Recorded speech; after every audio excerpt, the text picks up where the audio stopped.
As a product of both geography and a set of various doctrines, culture is a diverse array of beliefs that encompass human thought and action. Culture is generally regarded as a concept that creates cliques that particular individuals identify with. Sometimes, a layer of abstraction is usually associated with the concept, alienating those who attempt to blend in. However, cultural exchange is a medium of communication that brings people from all over the world together. From the monumental trade of material goods in the Silk Road to the artistic and musical influence of the Renaissance era, cultural exchange is prevalent in all aspects. In a global sense, cultural exchange is defined as a temporary reciprocal exchange of representatives, students, or artists between countries with the aim of fostering goodwill and mutual understanding. But in this Redmond life, cultural exchange occurs at a local scale, usually present in an individual's mannerisms, choices, and hobbies. The unique personalities that develop as a result demonstrate the influence of foreign cultures. It is this diversity that drives social interaction, innovation, and inspiration, particularly a once niche-like community that has now extended its roots across the globe. Anime has become a force that has truly come to shape and influence our community. It reaches around 87.2% of the world's population, but today we are focusing on a population of anime watchers that reside in Redmond. Even though this medium comes from the other side of the globe, we see it influencing the lives of many. It serves a purpose beyond a source of entertainment. We first met Jamie Johnson, a student at Redmond High School and a passionate artist. I started getting really into anime and manga in middle school, and then I kind of stopped when I got into high school, but I'll still go back and rewatch old favorites. Well, I got really into this one called Katekyo Hitman Reborn, and I got kind of a ton of people in my middle school into it, and so I definitely made a lot closer friends with people because of anime, which is like really weird to say, but there it is. The thing about Reborn that made it easy for me to bond with people was that it was just so crazy and different that you could be like, hey, have you heard of this? And they're like, no, and then it's like really distinctive to explain to people. So if they're on board with something that weird, they're like on board to be my friend because I'm crazy, so. For Jamie, these Japanese cartoons have allowed her to bond with others because of a common interest. But as we interviewed her, we began to understand the influence of anime on the way she expresses herself through art. I think that all my early stuff, incredibly, like middle school, is like tons of influences of the manga style, like that I've carried on to my art style now. Like I love to have big eyes, I love to have crazy hair, and I just think that it's like so fun and creative and colorful, and that's the stuff that I try to keep true to my art style now. Before I was super into anime, I was really into like Disney stuff, so I tried to mimic the typical like classical Disney style, like Cinderella and like Sleeping Beauty. But once I got into anime, I kind of went a little bit crazier, and I didn't care as much as the form. Whether it was watching anime or reading mangas, it was clear that there was an everlasting influence that affected what Jamie drew and how she perceived the world. But we wanted to know if anime could even bring families together, which is what we saw when we met Mark Liu and Rand Furch, two seniors at Redmond High School. I was first introduced to anime when I was 4 years old. My family moved to China. My dad had a job relocation, and it's just kind of on TV, and as a 4-year-old, that's what you do. At first, it was because my brother and I have a huge age gap. So when I was around 8-ish, 10-ish, he's off in college, so I don't see him that much. I mean, off in college, graduating college. Anyway, the point is he's not in the house, and so I started missing him a lot. And I remember one of the things we could talk about was manga and anime, so it's something, that's how I got more into it. I started off with the big ones, Dragon Ball Z, Naruto, Bleach, One Piece. You've probably seen them all around, but then as I got more into it, just started exploring more aspects, just Gintama. Mark was introduced through a desire to be closer to the family, and when we talked to Ren, we saw a similar narrative. I mean, like, I've had exposure at multiple times in my life. It's something I've been aware of for a while, but it's definitely my dad. So my dad, for whatever reason, which actually is still unbeknownst to me, was interested in anime before I was born, I think. And then growing up as a family, he just, on our home server, this is back before Crunchyroll, which is basically the Netflix for anime, as I'm sure we've already talked about. Back before that existed, my dad had a bunch of shows on his home server. So we'd watch very early episodes of Naruto. We watched it from the beginning, stuff like that. And so it was actually really just my family life, and particularly my dad, that introduced me. And we asked about what really continued attracting them to anime, and what we found was quite unique.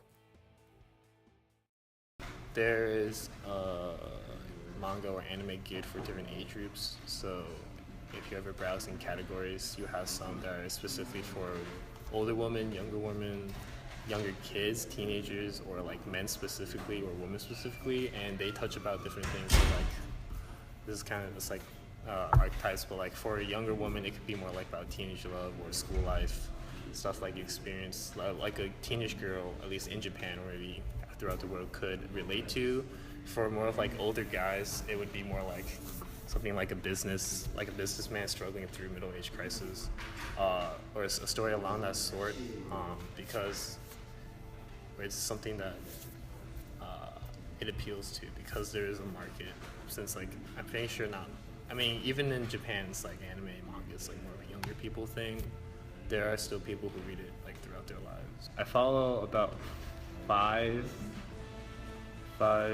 six manga series that update weekly. Some of them update monthly, and because I no longer go out and actually explore in manga, these are things that I've been reading them for years, so I've just continued them for the sake of completion. So that usually means the next year, or maybe 5 to 10 years, depending on how long they run for. At least that's how I think about it now. How much time I spend a week? Probably a few hours. Because reading manga is a lot faster than watching the anime. I can read through a chapter in like a few minutes, so even if it's like 5 or 6 chapters, it's not that long of time. As we learned more about the pervasiveness of anime in the lives of Rand and Mark, we slowly came to a realization. Anime is something that is ubiquitous throughout the lives of students here at Redmond High School.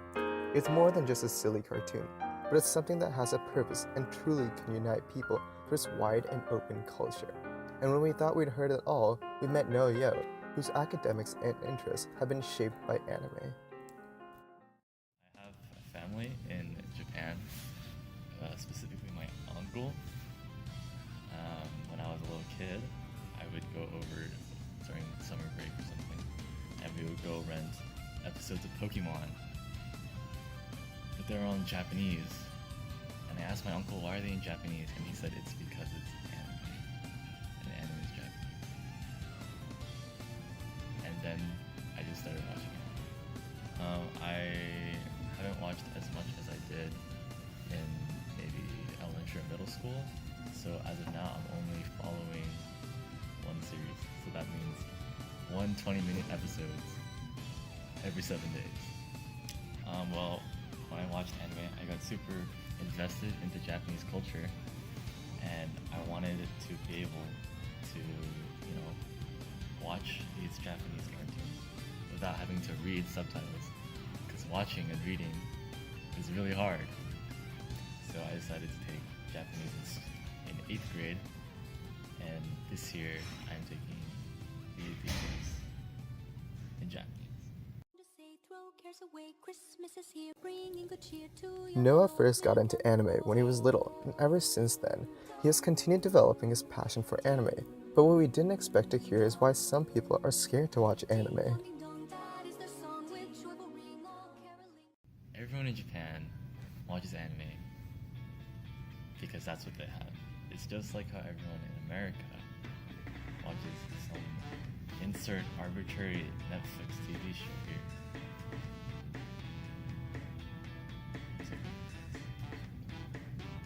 Oh yeah.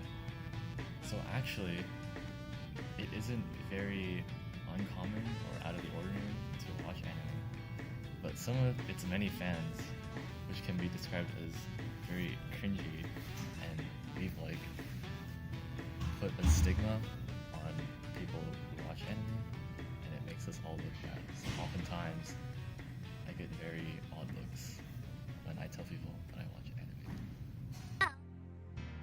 We were shocked to hear that such a unique art form is sometimes ignored due to social stigma, but we were glad to hear that at least in Noah's case, it actually helped develop his passion in tennis and even helped broaden his perspective.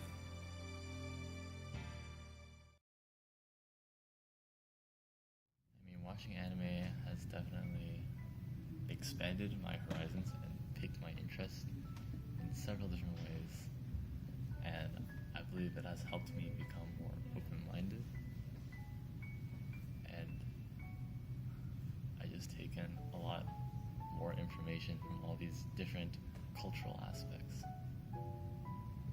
and accept them. I definitely think that anime is a medium of communication for me. Funny story, I played tennis in middle school, and the only reason I started playing is because I saw this one tennis anime. It's very old, but it was very quality, and I thought to myself, I want to be like that, which is very unrealistic,